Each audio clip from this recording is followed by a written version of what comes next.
家好，我是议员。官方发布了一个让人震惊又让人我不知道算不算开心的一个公告，大规模打击代练公告，哒哒哒哒哒。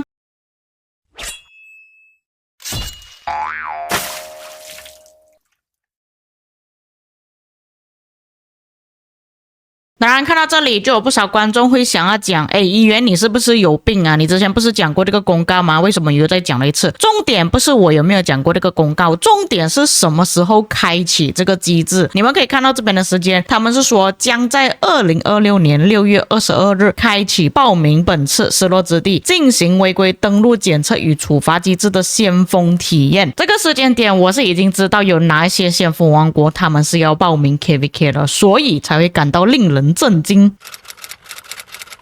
那么在之前的影片我就跟大家讲过有哪一些王国是还没有报名 KVK 的，这里就有包括2359、3308、1606、2489、3672、1093这几个王国都是还没有报名 KVK 的。但是这几个王国里面，其中2489、3672、1093是可以选择跳过下一次的 KVK 报名，但是2359、3308、1606是不能够再跳过报名 KVK 了。然而这里讲到的2359跟3308是目前在国际服最强的先锋王国，他们是肯定会有用到代打的，所以官方这一次的公告呢，算是冲着这几个王国来的啦。而且我说实话，2489报名的可能性很大的，如果他不报名 KVK 的话，可能下一次又会面对到1093，又或者是匹配不到的问题。那2489也是有用蛮多代打的啦，所以对于这一次这几个先锋王国来讲，这一次代打限制的公告呢，是会有影响到他们之后的操作，还有各个王国的 KVK 表现。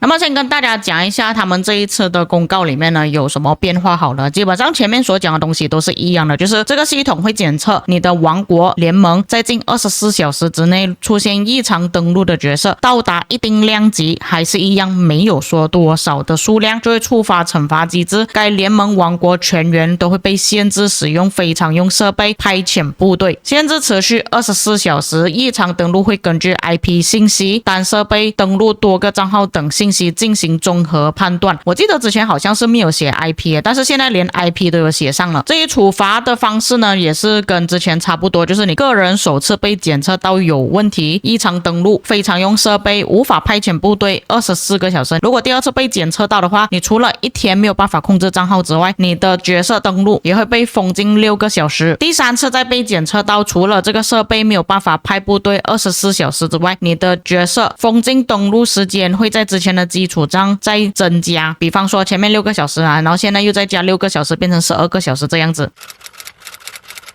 但是你们可以看到第3点，这里多了一个白名单策略，系统增加了白名单策略，降低盟友正常互动、临时网络变化等情况造成的不必要限制。这里的意思是说，如果有一些玩家他是被检测到他还是用正常自己的设备、自己的手机、自己的电脑同一个 IP 来登录，或者是突然之间掉线而已，这些玩家是不会受到影响的，因为他还是用自己常用的设备嘛。只是那些突然他换设备不是常用设备的玩家才会受到处罚限制而已。因为之前发生的情况就是有一些玩家他可能是真的用自己的设备，他并没有用代打，没有更换设备，没有不同 IP， 但是他还被系统判定他自己是有用代打。就比方说像来自2728的 Furious， 他之前就是有遇到这样子的情况，他是用自己的电脑、自己的 iPad 去登录游戏的，但是他是确实是自己在用这账号，并没有找代打什么之类的，但是因为他的联盟里面有其他人可能用代打的关系，所以就波及到他这种正常的玩家。所以他在做这个影片的时候，里面内容就有讲到希望官方改掉这个机制不要连累那些无辜的玩家，所以官方才会在这一次的邮件之中增加了白名单策略。所以他这个情况还是一样，如果你的王国或者是联盟太多人用代打的话，就会触发到系统去检测说你到底有没有用代打。假设说你的王国可能只有1-2个玩家，或许不会受到影响，这个我不知道啦，但至少他这一次系统不会杀错人呢，有一些正常的玩家还是可以正常的去游玩游戏，只是你可能会发现到为什么突然之间你的其他朋友全部都已经不在线了。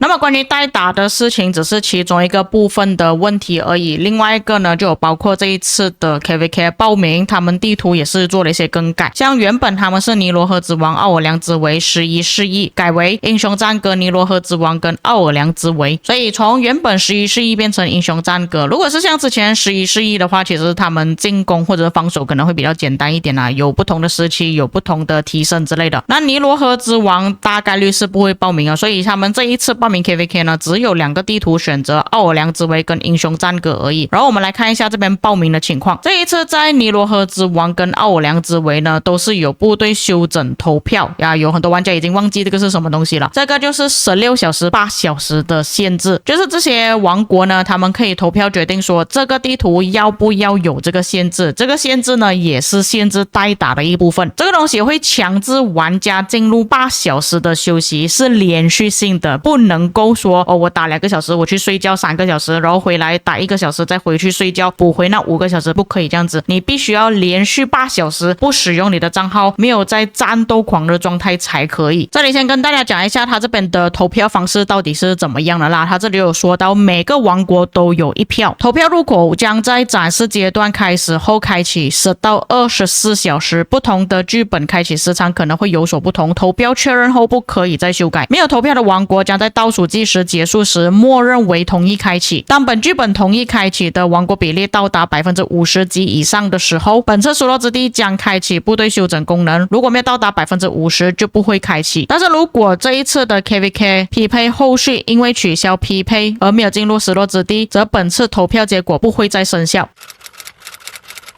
所以这些王国如果他们是担心说会不会有某一些王国他们会投票决定要这个部队休整功能，而导致到他们可能8个小时都不能上线去打架的话，那他们就只能选择英雄战歌。但是我觉得现在有这么多先锋王国没有报名的情况来讲，而且他们要打的比较刺激的话，其实奥尔良之围会比较合适。但是一方面又考虑到他又出现了那个官方限制代打的系统邮件，或许他们的战斗能力呢没有办法像之前这样子24小时持续战斗，那相比之下英雄战歌其实会比较安全一点，而且英雄战歌匹配成功的可能性也比较高啊，因为它只有4个阵营嘛，肯定会把他们放在一起，但也就导致成可能有一些王国他们就没有办法报名成功。但是奥尔良之围也是需要用到6个阵营，就是比较强烈一点的，报名成功的可能性可能也会比较偏低一点的，所以就看他们只能选择这2个不可能会选择尼罗河之王，这个地图太浓了。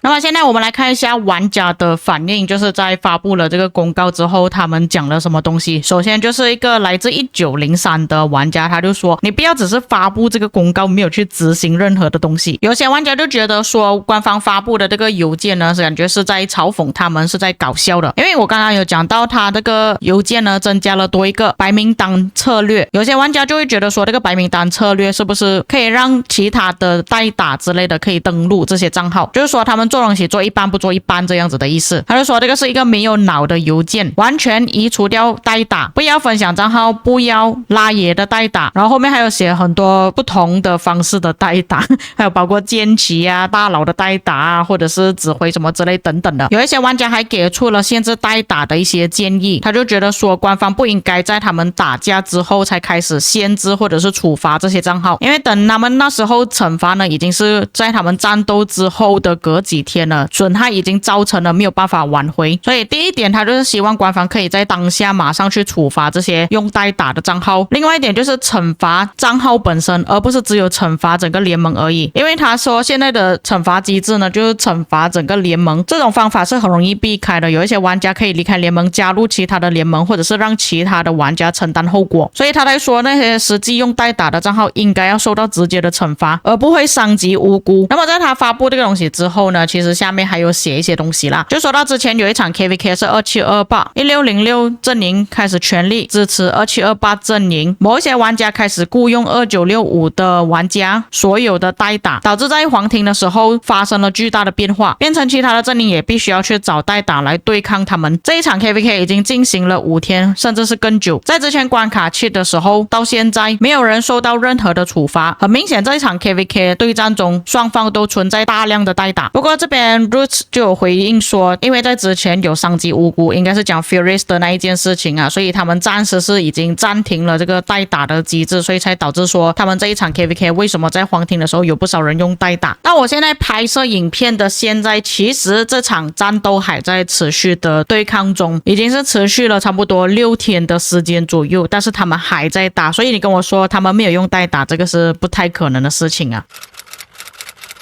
这里先说一下我自己个人的看法。首先就是第3点的问题，我看到有一些玩家给出不同的意见，有些玩家是觉得说他这个白名单改了之后呢会比较好一点，就是某一些玩家不会受到影响嘛。但是有些玩家会觉得说他们会利用这一点来合理化自己用代打的事情，因为他这个白名单就有说到降低盟友正常互助。有些玩家的理解就是说，可能我只是帮你暂时进入你的账号去开一个集结，或者是帮忙补兵而已，不是派你的部队出去打架，这种属于正常的互助。有些人就觉得说，你这样子正常的互助就不是预示着你可能会找其他的玩家帮你顶替，帮你代打一下子，来合理化你这样子代打的行为吗？所以才会看到前面我在分享 DC 里面有一些玩家给的反馈，他们是希望可以把这个第3点移除掉，觉得说如果真的要限制的话，就要全部人一起限制。但是官方的这个第3点呢，其实也算是比较正常一点了，因为像之前就有玩家投诉了，就连他们自己正常玩的玩家都会受到影响，所以我觉得这个第3点是有必要的。那还是那句，如果是根据游戏正常的操作，就是要公平一点的话，这个限制是必须的，就是你不能用代打，我也不能用代打，谁用代打谁就死。但是重点还是对于这种长期已经依赖代打的王国来说是很困难的，他这样子限制就预示着他们这种先锋王国的玩家活跃人数会很少，或者是会造成大量玩家都没有办法去休息的情况发生，毕竟他们要为了王国去战斗嘛。所以这一点还是需要实际看他们实行了之后 KVK 打出来的效果怎么样啊，可能真的没有像以前那么夸张了。那以上就是关于这个代打公告的邮件的一些改动，还有玩家的不同看法。你们对于这个公告发布之后，影响到之后这些大先锋王国报名 KVK 会有什么影响呢？你们觉得这个是不是好事情呢？可以在评论区留下你们的看法。当然，如果有一些遗漏或错误的地方，各位可以在评论区帮我补充。我们下个影片再见。